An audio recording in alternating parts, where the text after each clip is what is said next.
The popcorn went cold in my hand, the butter a greasy film against my skin. Half an hour past the movie start time. The silence in the living room was starting to grate. Sarah, usually a stickler for our Wednesday movie nights, was nowhere to be seen. Just when I was about to switch the TV off, the doorbell screamed through the house. I bolted up, heart hammering against my ribs. Relief washed over me as I flung the door open. Relief that quickly turned to a cold knot in my stomach. Sarah stood there, swaying slightly, a stranger in our doorway. Her eyes, usually sparkling with warmth, were glassy and distant. A cloying perfume, sweet and unfamiliar, hung thick in the air. She giggled, a sound light and bubbly, completely unlike her usual laugh. "Hey you," she slurred, her words thick on her tongue. "Movie night, right?" The knot in my stomach tightened. "Sarah, where?" My voice trailed off, the question hanging heavy in the air. "Girls' night gone wild," she declared, the giggle morphing into a loud, unfamiliar cackle that sent shivers down my spine. We painted the town red." Another wave of that unnerving perfume hit me, a stark contrast to her usual lavender scent. This wasn't Sarah, this wasn't the woman I knew. Fear, sharp and icy, wormed its way through me. "Who were you with?" I forced the words out, my voice low and dangerous. Her smile faltered for a second, replaced by a fleeting flicker of something. Fear? Confusion? It was gone as fast as it came. "Doesn't matter," she slurred, pushing past me and into the living room. The movie played on, the soundtrack a muffled backdrop to the turmoil within me. Sarah sank onto the couch, her laughter bubbling up again, a constant undercurrent to the tense silence that had settled between us. Who was she with? Where had she been? What had happened? The questions swirled in my head, unanswered and terrifying. I stole a glance at her, but her face was a mask, her glassy eyes staring blankly at the screen. This wasn't just a girl's night gone wild. Something was terribly wrong. My stomach lurched as I fumbled with Sarah's blouse, helping her dress for work. A flash of crimson caught my eye, a lipstick stain, bright red and brazen, nestled against the white collar. It wasn't the soft pink she usually wore, and it wasn't there yesterday. "Whoa there," I said, holding the blouse away from her. "What's this?" Sarah stiffened, her eyes flitting nervously to the mirror. "Oh, that must have gotten on when I hugged Linda goodbye this morning." Spilled her new lipstick, the klutz. Her explanation felt hollow. Linda, her ever-practical co-worker, wouldn't be caught dead with lipstick that bold. But I swallowed the doubt, forcing a smile. "All right, just be careful next time." That was the beginning. Over the next few weeks, cracks started appearing in our once solid routine. Late-night texts became a nightly ritual. The phone screen quickly turned down whenever I walked by. Work meetings stretched into late dinners, her explanations vague and hurried. Then came the receipt, crumpled and half hidden in the bottom of her purse. It screamed accusations. A fancy restaurant on the other side of town, a place we haven't been to in years. Not since our anniversary before the kids came along. My blood ran cold. "What's this?" I asked, the accusation hanging heavy in the air. "Oh, that," she mumbled, snatching the receipt and shoving it into her pocket. "Just a client meeting that turned into drinks. Work stuff, honey, you wouldn't understand." Her voice held a new edge, defensive and sharp. But the lie was clear in her eyes, a flicker of something I couldn't place. The flimsy explanation did nothing to quell the growing suspicion gnawing at me. Things had changed. Sarah's once carefree mornings now involved meticulous makeup routines, a stark contrast to her usual thrones-a-mascara-and-go approach. A new perfume clung to her, a sweet, floral scent that made my stomach churn. It wasn't the familiar lavender that had become synonymous with her. Every detail, every change fueled the flames of doubt. Sarah, the woman I loved, the woman I shared my life with, was slipping away. But where was she going, and who was she going with? Guilt gnawed at me like a persistent rat. Downloading the phone tracker app felt like a betrayal, a desperate act fueled by a suspicion I couldn't shake. But the unease had become a constant companion, a dark cloud hanging over everything. The app confirmed my worst fears. Friday night, her phone pinged at a bar on Elm Street, the Alibi, a place notorious for its after-work hookups. My heart hammered against my ribs, a frantic drum solo in the quiet of the house. Saturday morning, I woke up with a hollow feeling in my gut.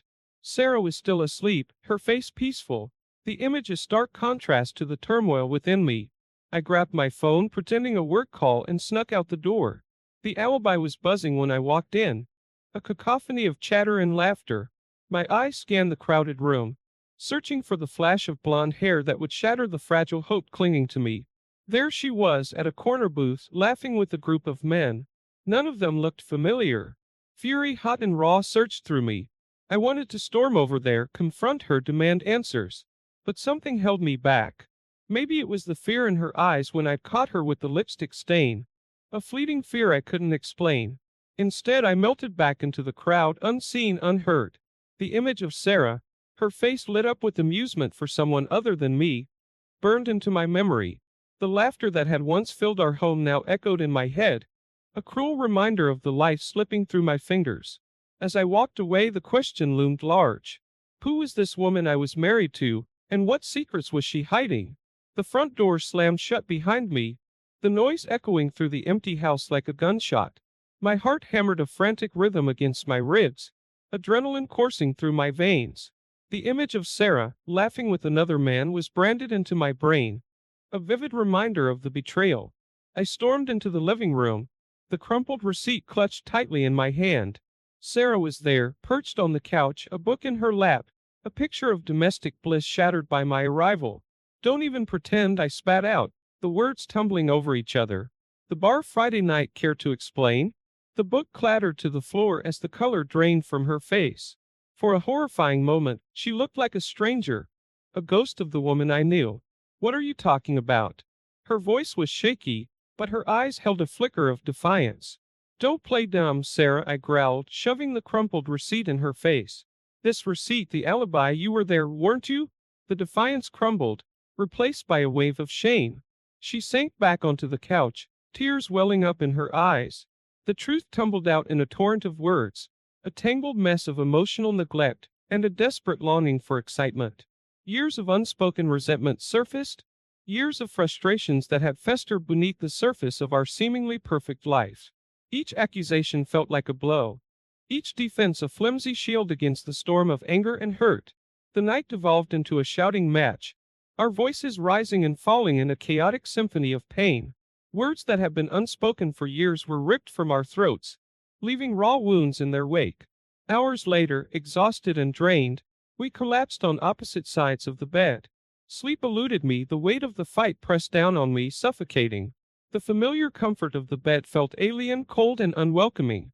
Our 25-year life together, the life we built brick by brick, felt like a fragile house of cards, teetering on the edge of collapse.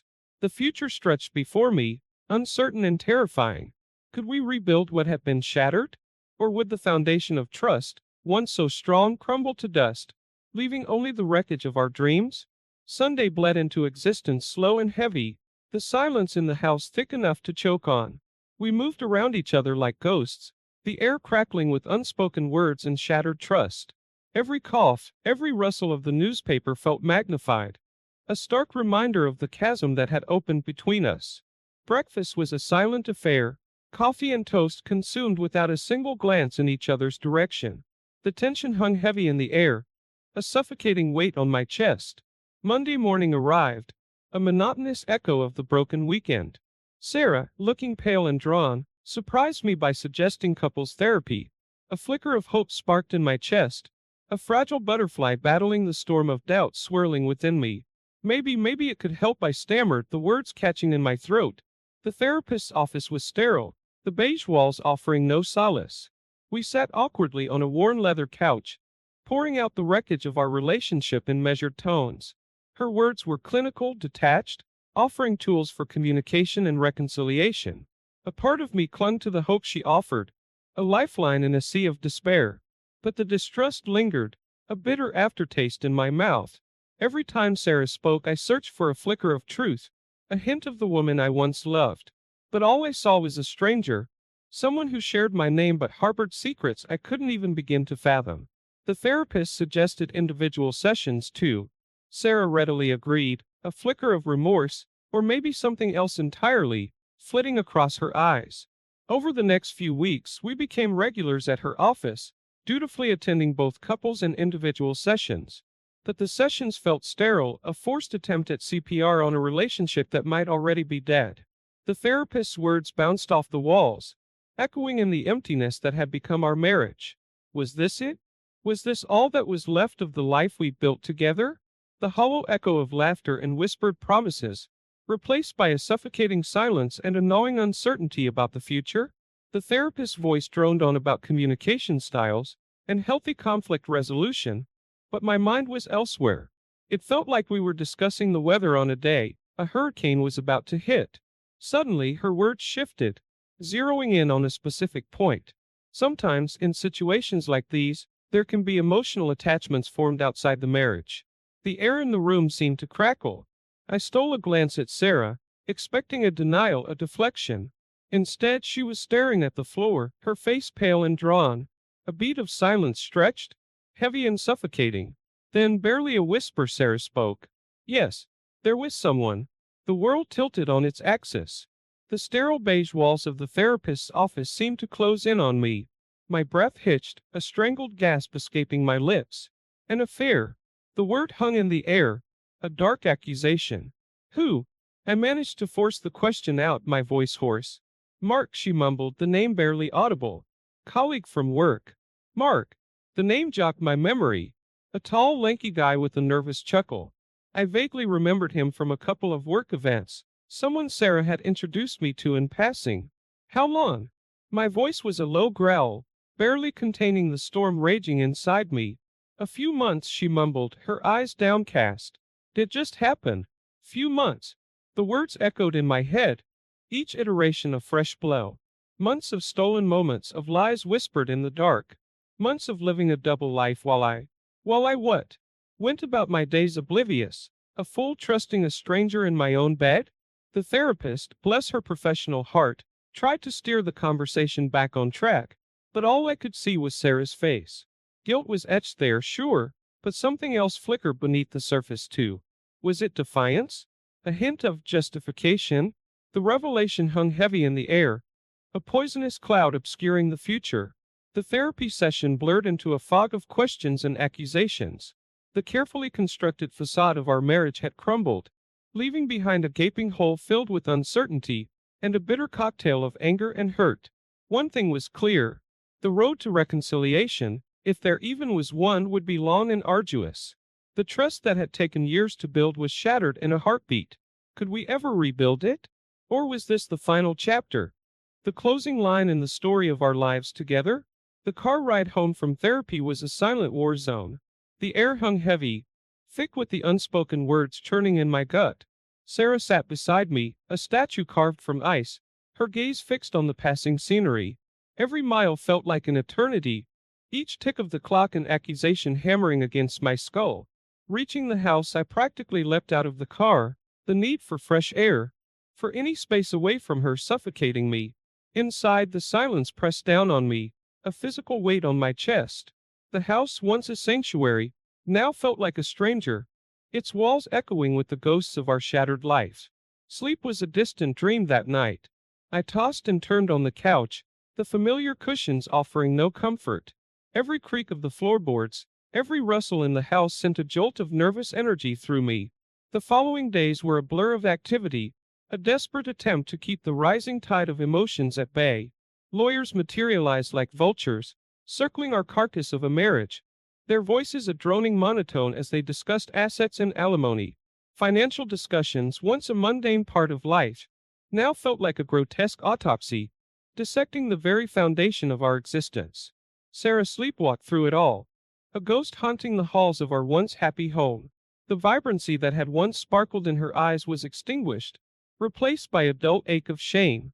She moved with a robotic efficiency, signing papers, answering questions, but her soul seemed to be a million miles away.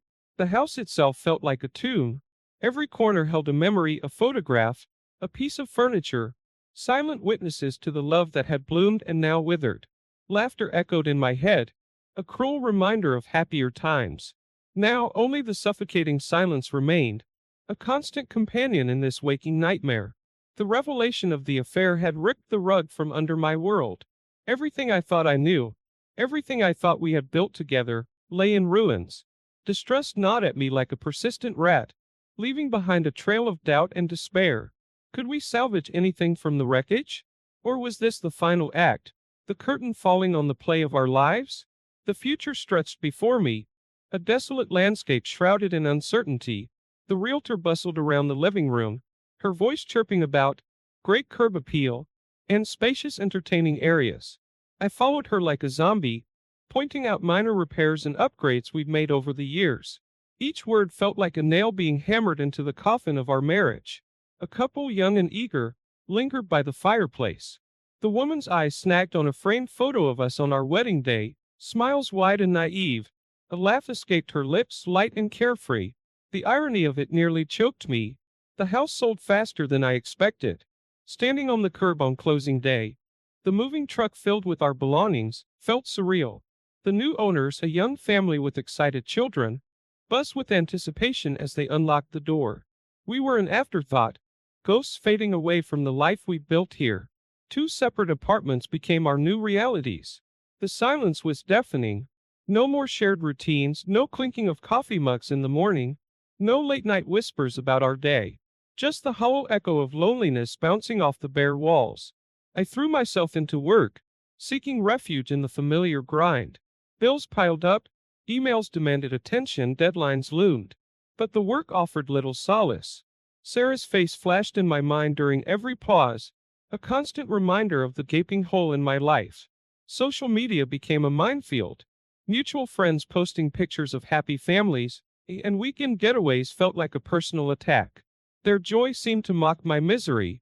With a few clicks, I unfollowed most of them, retreating further into my self-imposed isolation. The world outside seemed to move on in a blur, oblivious to the earthquake that had shattered my life. Days bled into weeks, weeks into months. The anger, the hurt, the suffocating sense of betrayal. It all lingered, a festering wound that refused to heal. One night, staring at the blank ceiling of my sterile apartment, a question echoed in the emptiness. Could I ever forgive her? Could we ever rebuild the trust we'd so carelessly destroyed? Or was this truly the end? The final chapter in a love story gone tragically wrong? The answer, as elusive as ever, hung suspended in the darkness. A rap on the door shattered the silence of my apartment, jolting me out of the gloom that had become my constant companion. Warily I peered through the peephole. It was Mrs. Henderson, the kind-faced elderly lady who lived across the hall from us in the old house. Surprise washed over me. We hadn't spoken since the moving truck had hauled away the last of our belongings. Hesitantly I opened the door. Mrs. Henderson stood there, a casserole dish and a bottle of wine cradled in her arms. Her eyes, usually twinkling with amusement, were filled with a gentle concern that sent a prickle of warmth down my spine. "Just wanted to check in, dear," she said, her voice soft. "Saw the lights on and thought you could use a home-cooked meal." Before I could stammer out a response, she bustled past me, filling the sterile apartment with the warm aroma of spices and herbs. The unexpected gesture, so simple yet so profound, felt like a lifeline thrown to a drowning man. For hours we sat at the kitchen table, the casserole forgotten as memories, both happy and sad, tumbled out. Tears flowed freely, mixed with bursts of laughter as we reminisced about late-night barbecues and the time our cat got stuck in the Christmas tree. It wasn't a solution, not a magic fix for the gaping hole in my life. But Mrs. Henderson's visit was a beacon in the darkness, a reminder that I wasn't completely alone in my grief. Slowly, tentatively at first, other friends reached out. Phone calls, hesitant texts, eventually even invitations for coffee or a beer. Their support, though initially awkward, was a comforting anchor in the storm that had become my life. Months bled into one another. The raw pain dulled to a constant ache, a dull throb that never quite went away. But amidst the heartache, tiny glimmers of hope began to flicker. I started running again, pounding the pavement until my legs burned, the endorphins a welcome escape from the relentless thoughts.